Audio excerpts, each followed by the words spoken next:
Welcome everybody. In today's lesson we are going to talk about organizational planning tools. So we'll start with a business plan. First of all, what is a business plan? A business plan is a written document that describes a business, its objectives, strategies, the market it is in, and the financial forecasts. The business plan is important for all the businesses, but it is especially important for the newly starting businesses, for startups and so on. It will help the business to attract the investors because nobody will invest in the business that they cannot have any idea about. The content of the business plan might be different depending on the industry, depending on the market, and even the company or the business you want to start. But for the typical content, we have certain points to go through. First one will be about the executive summary. What is that? It is the general overview of the new business and the strategies you're planning to hold. Second important point will be the description of the business opportunity. Here you need to give the details of the entrepreneur and what is going to be sold, like which product you're going to sell and why. Plus, to whom? Who are your customers? Who are your clients? You can have a great product, but if there is no buyer, there is no business. Business is kind of trading, right? So we have the question why twice to be answered. First one will be in the description of the business opportunity. The second why we will have in the marketing and sales strategy. What is the difference between these two whys?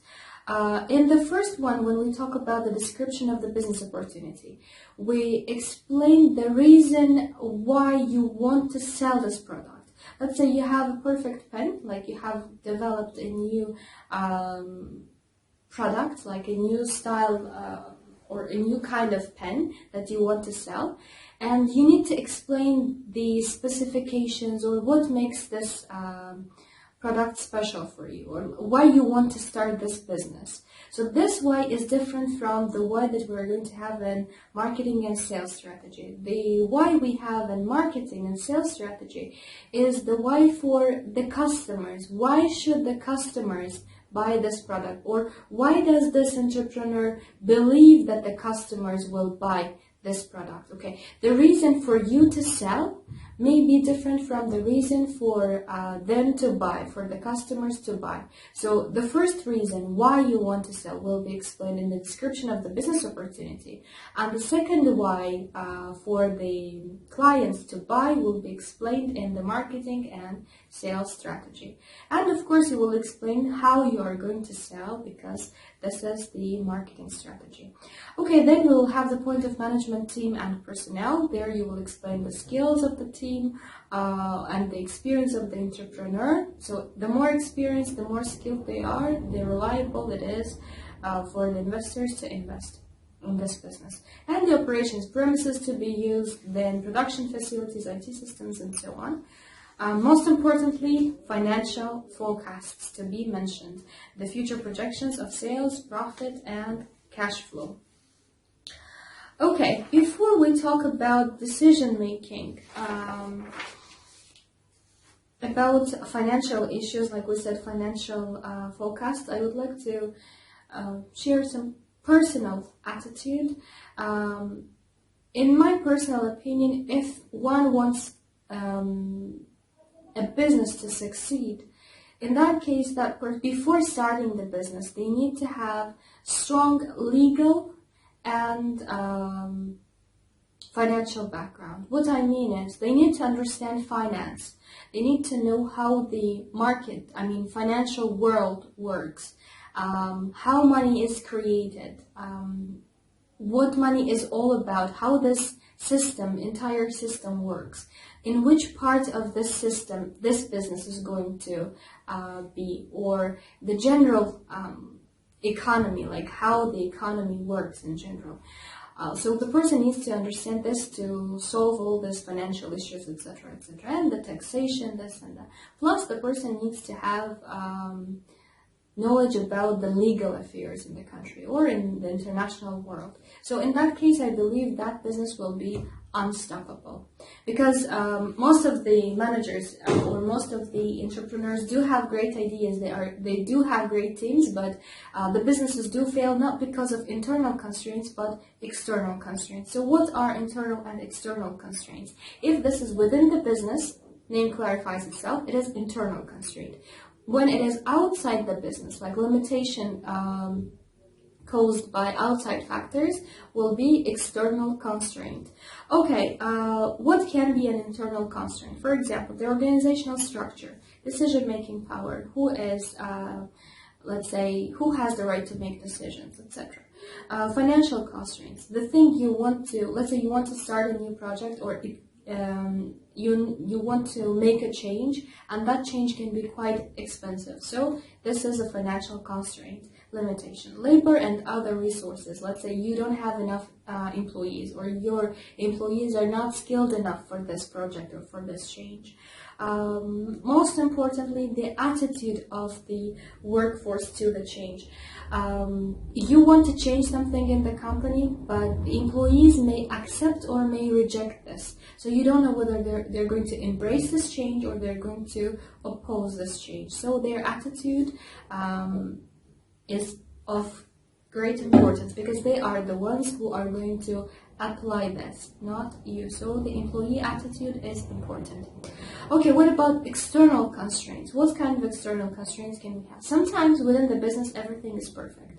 Like you have great employees, you have enough finance, like financial support, great ideas, perfect management skills, excellent structure in the company, everything is perfect, but nothing is impeccable. Then you can have external limitations. What are they? The business cycles, the economy, the entire economy. Again, no one is an island, right? No business is an island. We don't exist on our own. We are a part of a system. And in the entire economy, there can be again, boom and bust cycles, there can be economic problems, etc., etc. Again, you can have a great product, but if people don't have the money to buy that product, you cannot make any profit. So the business cycles will be of external constraints plus the legal constraints. The government might change employment rules, regulations. The government can change the minimum wage. In case the government increases the minimum wage, you will not be able to hire highly qualified professionals, or you will not be able to hire the number of employees you actually need to hire. Or the government may decide to give more rights to the customers, or can decide to give more rights to the employees, to protect the employees from exploitation or some other kinds. Okay, about decision making. We have two different types of decision making. Both are important and both are useful. First of all, how do we make decisions? We make decisions based on the information we have in hand. No decision can be made out of nothing. Like everybody makes any decision. We're not talking about business decisions only. All kinds of decisions are made based on the information in hand, like the information available to you. If you have complete information and right information, you make right decisions.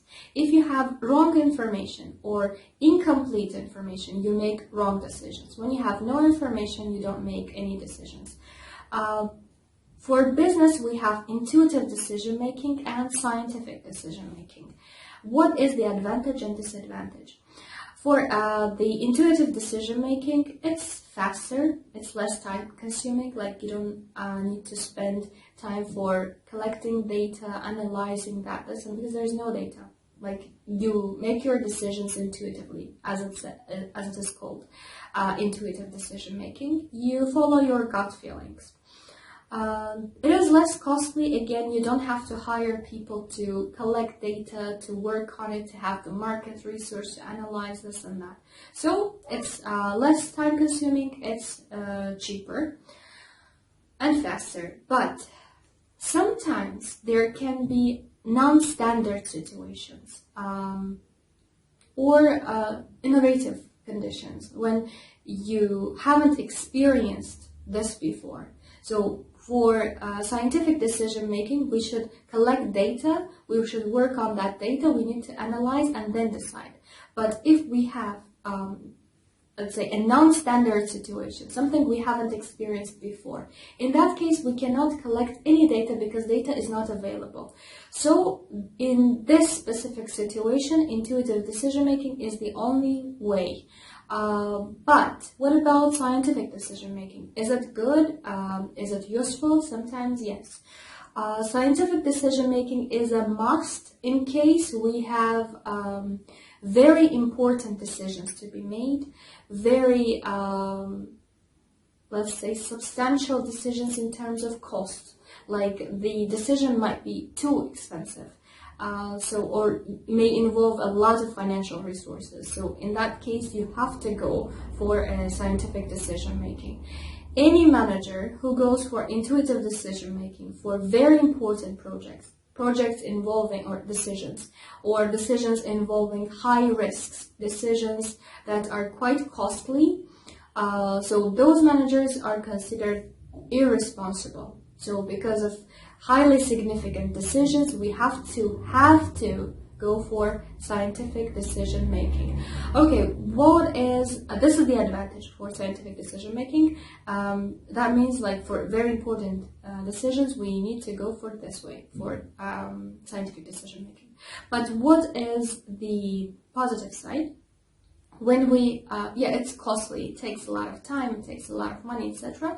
But the good thing about that is when you have market research, this and that, when you have data collected and analyzed, you have less likelihood of skipping or missing the important details. So when you have intuitive decision making, you can easily skip the most important points, but when you have data collected and analyzed, your likelihood of missing important details will be lower. Okay, about diagrams for decision making, we have two nice diagrams. They are fishbone diagram and decision tree. We call them this way because of their the way they look. Fishbone looks like a skeleton of a fish. So this is the diagram, visual identification of many potential causes of a problem. And decision tree is supposed to look like a tree. And this is the diagram that sets out the options connected with a decision and the outcomes and economic returns that may result, like reason-result relationship. Here we have one more important point to be mentioned, actually. And that is SWOT analysis. What is SWOT analysis? SWOT analysis, we have the letters S, W, O, and T. Each letter stands for one word. And SWOT analysis is not done for the businesses only. It can be done for the governments, can be done for the countries, can be done for the individuals, people, and the businesses. S stands for strengths, W stands for weaknesses, O for opportunities, and T for threats. Strengths and the weakness is within you. As a person, if you have individual SWOT analysis, it's your strengths, your weakness. The same for the company. As a company, if you have SWOT analysis, the strengths and the weakness is found within the company. But opportunities and threats are found outside the company. So those factors will be external factors. Strengths and weaknesses will be internal factors. Opportunities and threats will be external factors because they are outside the company. Okay, let's give an example for the strengths as an internal factor. Let's say we have marketing specialist who knows everything related to the marketing, or who is really experienced and so on, like great professional. So this is the strength for the company. In case you lack the experience in a certain field, that will be the weakness for the company.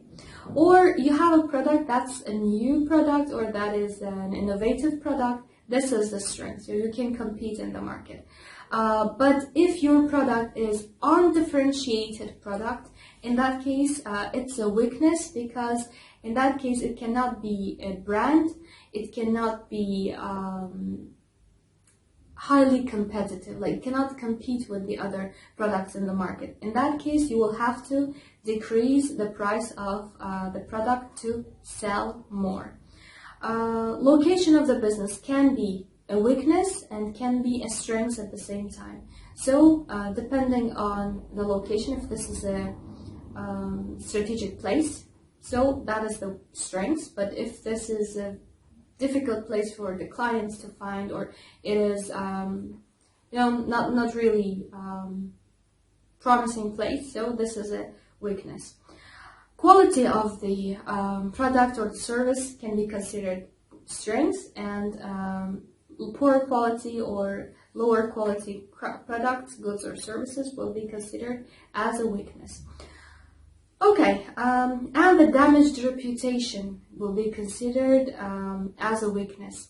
No name is always better than the bad fame, because when you are not known in the market, you have the great chance to have the branding the way you want. But when the business is known in a negative way in the market, like it has negative reputation, bad reputation, so we call it bad fame. So in that case, it will be hard for that business to convince the clients again. So having no name, no reputation at all will be better than having a damaged reputation. Okay, what about external factors? Let's say we are in a developing market, for example, the internet. So that can be the opportunity. When you have new competitors in the market, it will be a threat. When you have the strategic alliances, joint ventures, mergers, this is a great opportunity to take. For example, Procter & Gamble and others. Moving into a new market segment will be the opportunity as well. When you have a competitor who has strong products, like new products, innovative products, this is a threat for you because that competitor might take the market share. When the competitor has the superior access to the channels of distribution, that might be a threat. Another threat will be taxation, changes in the legal regulations and so on.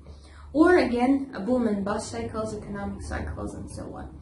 Political matters can be the threat for the company. A new international market can be the opportunity. And if you have a competitor that leaves the market, it is a good opportunity for that company to take. So as we said, SWOT analysis can be done for the people, can be done for the businesses, for the governments, and so on. That's it for today. See you in our next videos. Bye bye.